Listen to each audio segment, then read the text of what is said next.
Thanks for joining us on the show that takes a deep dive into all things people, power, and politics. This is The Pulse, and I'm Taryn Asher. Well, today, President Trump floats firing the Federal Reserve Chair, then walks it back. How a building renovation factors into this back and forth over interest rates. And speaking of your money, tonight, the true impact of tariffs. Are they driving up inflation, or are the taxes on foreign products working? No scare tactics. Oakland University economist Michael Greiner joining us with what we're actually seeing right now. Plus, funding for public broadcasting on the line. Local stations could be hit the hardest. We'll talk to the head of WGVU about what Michigan stands to lose. But we start off with the massive funding cuts working their way through Capitol Hill. President Trump wants Congress to cancel roughly $9 billion in federal spending, setting a deadline for Friday. A lot of that is on public media and foreign aid. So as we like to say, or do here on The Pulse, let's go by the numbers. The bill would slash roughly $1.1 billion from the corporation for public broadcasting. That's the full amount it's set to receive in the next few years. 70% of that money goes to more than 1,500 local public TV and radio stations, and roughly $8 billion in foreign aid spending would actually be slashed. Now, stay with me here as we dive deeper into that. $800 million would be cut for a program providing emergency shelter, water, and family reunification. $496 million providing food and water and care for countries hit by disasters and conflicts. And also, there's more than $4 billion cut there with the programs that boost the economies and democratic institutions for developing nations. As you can imagine, reaction is split on Capitol Hill. Bill that is inspiring such hysteria in Democrats would cut just 0.1% or 1/1000th of the federal budget. Come on. You defund an agency because you disagree with their editorial choices? Which country is this? One program that could be spared is a program known as PEPFAR. It's credited with saving the lives of more than 25 million people around the world with HIV. The bill has to be signed by President Trump by midnight Friday for these proposed cutbacks to take effect. If Congress doesn't act by then, the spending stays as is. Stay tuned. Well, there's no shortage of political news, so let's pick up the pace and run through some of our other big stories we're following. You may remember how the Department of Homeland Security announced everyone can keep their shoes on while going through security at the airport. Well, there could be some more changes coming. Homeland Security Secretary Kristi Noem says that she's questioning all TSA requirements, including the amount of liquids that you can pack in your carry-on. Right now, you can only have 3.4 ounces or less. The liquid policy has been in place since authorities foiled a plot to use liquid explosives smuggled in carry-on luggage. Also, 20 Democratic states are suing FEMA after the Trump administration moved to end a disaster prep grant program. The program funded flood levees, tornado-safe rooms, and fire prevention projects. FEMA claims it was wasteful, but states say cutting it was illegal and left communities vulnerable. Some approved projects were already canceled and new ones blocked, even though Congress had set aside funding. And NASA is making it harder to find legally required assessments of how climate change is endangering the nation and citizens. The government sites that hosted those assessments went dark earlier this month, and at the time, the White House said NASA would house the reports, but those plans were aborted Monday. NASA says the agency overseeing the reports met its requirements by presenting them to Congress. Well, more questions about the job security of this man, Federal Reserve Chairman Jerome Powell. President Trump suggested in a private meeting yesterday he was leaning toward firing him, but he appeared to do an about-face today. Now Trump claims he's unlikely to fire him unless he has to leave due to fraud. The White House has accused Powell of mismanaging the Fed's more than $2 billion renovation project, but we also know the president has been frustrated with Powell over his refusal to lower interest rates. Trump did double down on his criticism, but a Republican senator says if Powell's fired, it'll have long-term impact. He's a terrible Fed chair. He's doing a lousy job. He's a knucklehead. The consequence of firing a Fed chair just because political people don't agree with that economic decision will be to undermine the credibility of the United States going forward. I don't rule out anything, but I think it's highly unlikely. unless he has to leave for fraud. I mean, it's possible there's fraud involved with the $2.7 billion renovation. This is a renovation. How do you spend $2.7 billion? Well, in that meeting, President Trump apparently waived a letter about firing Powell. According to a source, that was essentially a prop that was drafted by someone else. The person says the president hasn't drafted a letter about that himself.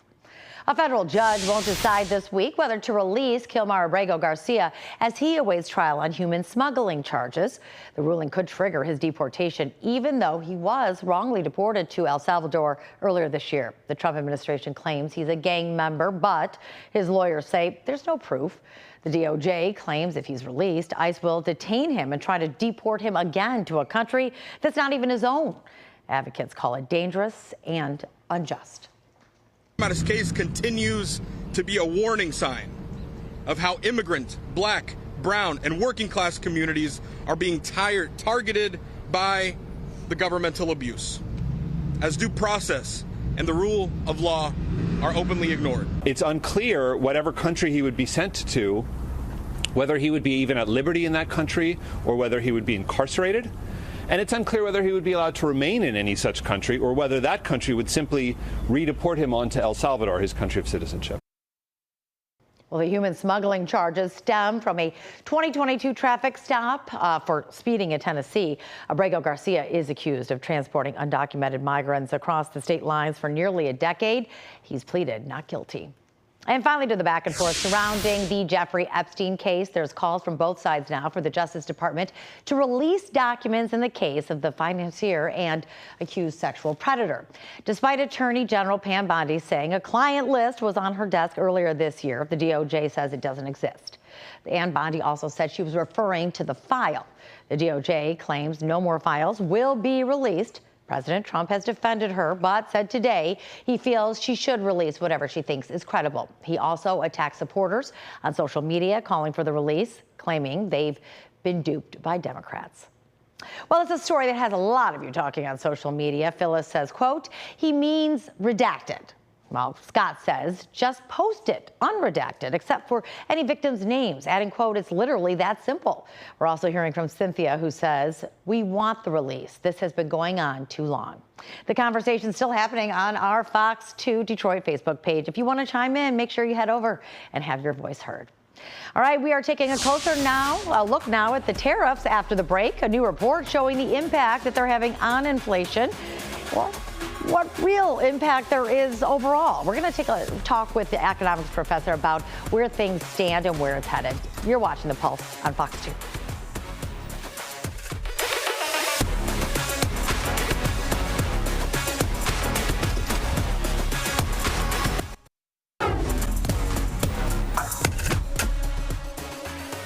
Back now on The Pulse, looking at all things people, power, and politics. Well, as President Trump's trade war rages on, we're getting a look at how the tariffs are impacting your pocketbook. And we told you yesterday, consumer prices rose slightly from May to June, and they were up 2.7% in June compared to last year.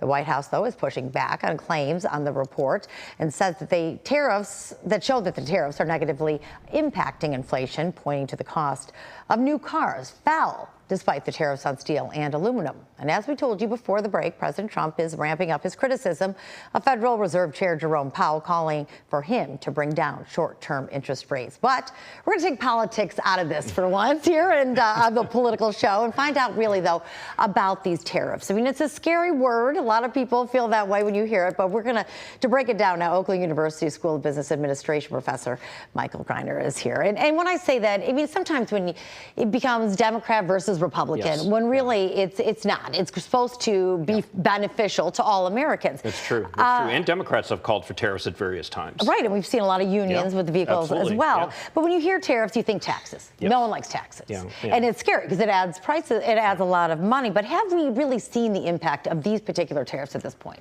Probably not, and it's going to be a process now. The bigger concern, I think, that we really have to look at is kind of the uncertainty where there's all these changes going on. I mean, mean, just the fact that you're saying we don't know what the impact's going to be yet is really something that shows how much uncertainty there is right now. And that's what really bothers business people. You know, they can't plan for the future. Well, that is true, especially when you're hiring or should you expand or things of that nature. But, you know, is it short-term pain to bring long-term growth? I mean, obviously with the trade deficit, it's already starting to go down.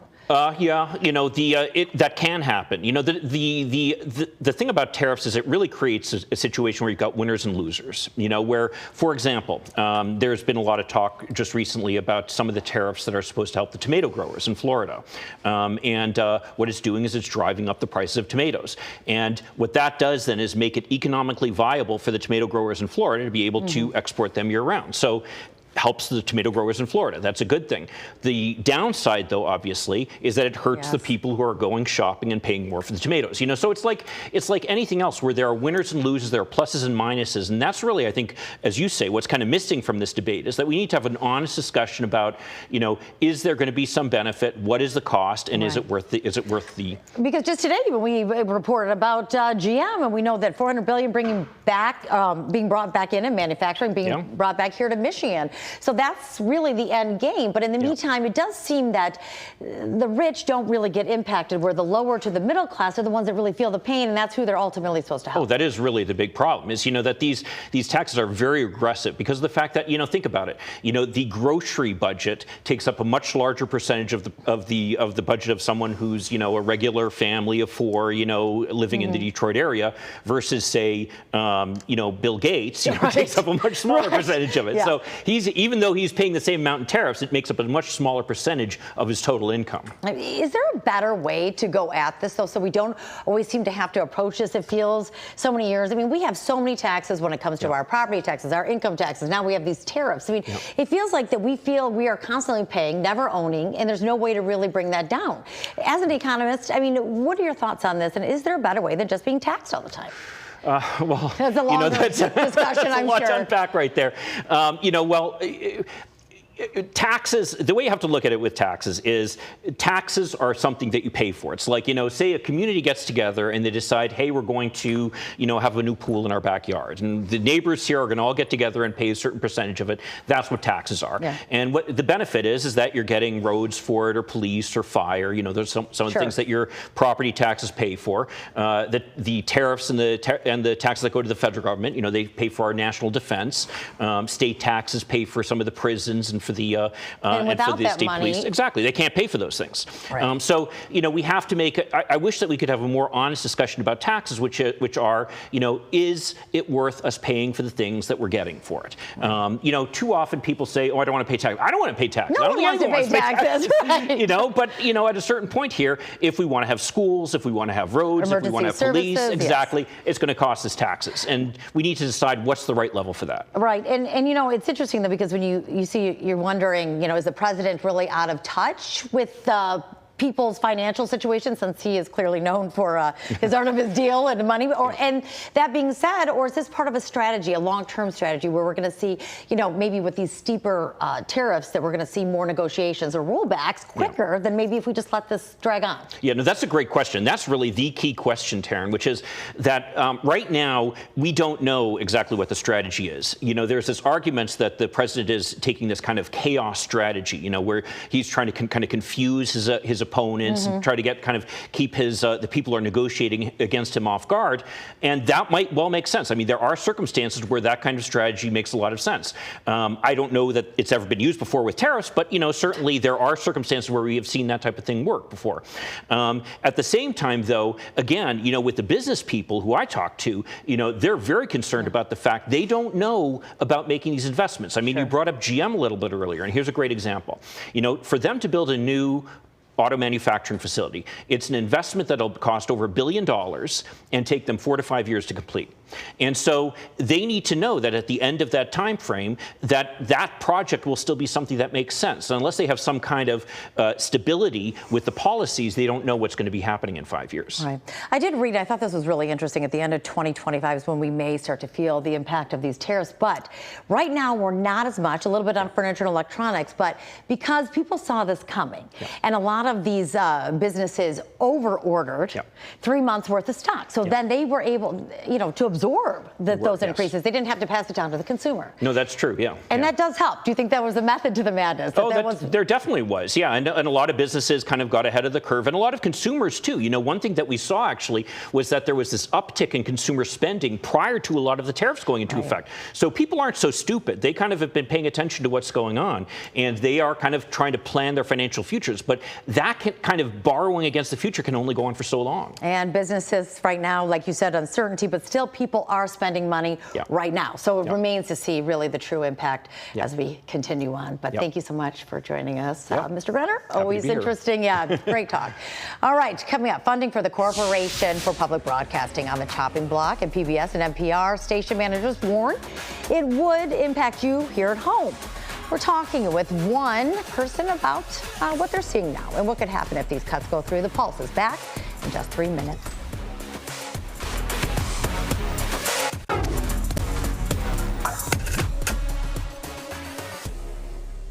It's people, power, and politics. Welcome back to Detroit's only nightly political talk show. This is The Pulse. Well, we told you earlier in the show that President Trump wants Congress to slash more than $1 billion from public broadcasting. The White House calls PBS and NPR biased and unnecessary, but much of that money goes to local stations. Lawmakers on both sides say cuts could hurt rural areas that rely on public radio for news and emergency alerts. And as we mentioned, that impact could be felt here at home. And joining us to discuss this further is Jim Rademacher, and he is the General Manager of WGVU, which is the PBS and NPR affiliate in West Michigan. And they also work with stations across the state. And we appreciate you joining us here today. Thank you. All right. Well, let's get right to it here, because certainly there's a lot of layers to this. First of all, we know the president does not like NPR and PBS, and they feel that it's a biased way to communicate for, the media. Do you feel that? What are your thoughts on that?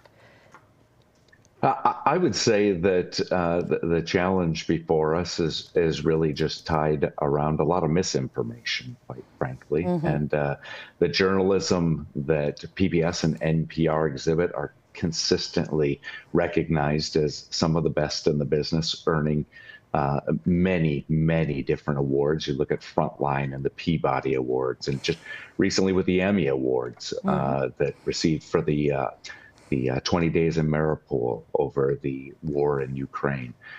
So I think it makes a lot of political theater, but when it comes right down to it, year in and year out, both PBS and NPR are noted as some of the most trusted news sources in America. Jim, we know that a lot of PBS Kids, local news, as you mentioned, emergency alerts, we have mentioned that as well, classic jazz music, educational programming, and then civic journalism. Now, that being said, you're going to have approximately, possibly 18% of your budget cut. What's at stake? What could we lose as viewers because of that? The biggest challenge for us is that, like you said earlier, it's literally 70 cents of every dollar that goes to CPB that comes to WGVU, and that's $1.4 million in direct costs, but that doesn't take into account things like the services that we get for transmitting programs back and forth, our music rights. So where it's felt the most is in the programs that hit our local communities the most. Statewide, we partner on education efforts. That's at risk.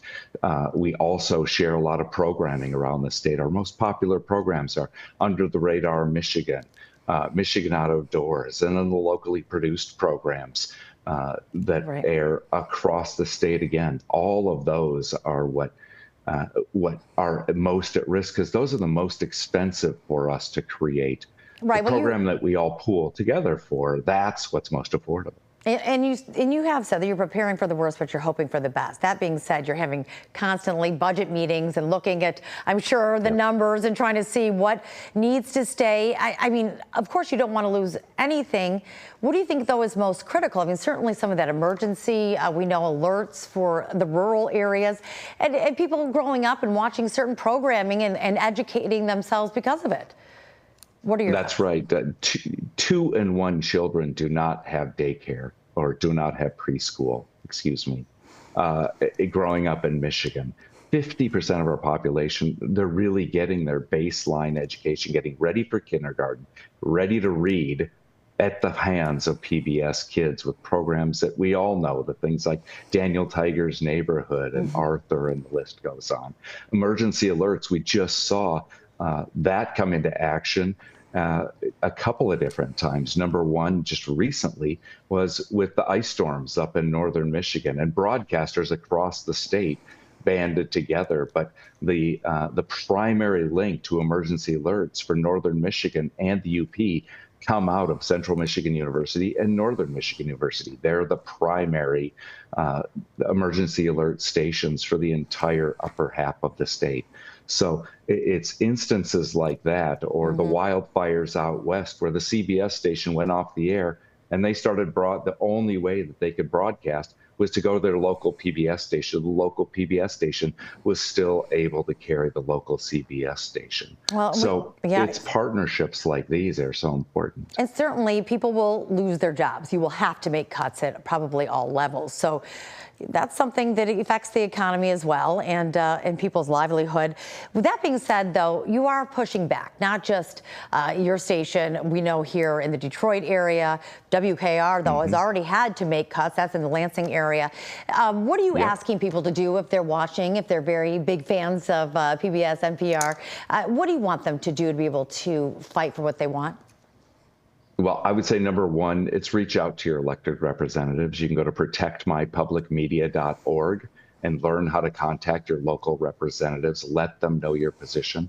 Our senators are big supporters, and it's kind of split across the state with our House members. So letting them know your position makes a big difference. Of course, everybody's seen one of our fund drives, supporting your local station as well, that you count on goes a long way to helping us mitigate this risk that is before us right now. Yeah, and it is interesting how this all came about, because we do know, as we said, how our president is not a big fan of public broadcasting. So, and some claim that there's been some violations of the Public Broadcasting Act as well because of it. We'll have to see where this goes, but we appreciate you being here in the meantime and really breaking down what's at stake. Thanks, Jim. We really appreciate the time. Thanks. Well, that is the Pulse for tonight. Remember, you can always send us your political questions or a fact check if you want to see to thepulse@fox.com, or you can just scan that QR code there that you see on the bottom of your screen. I'm Taryn Asher. Good night, everyone.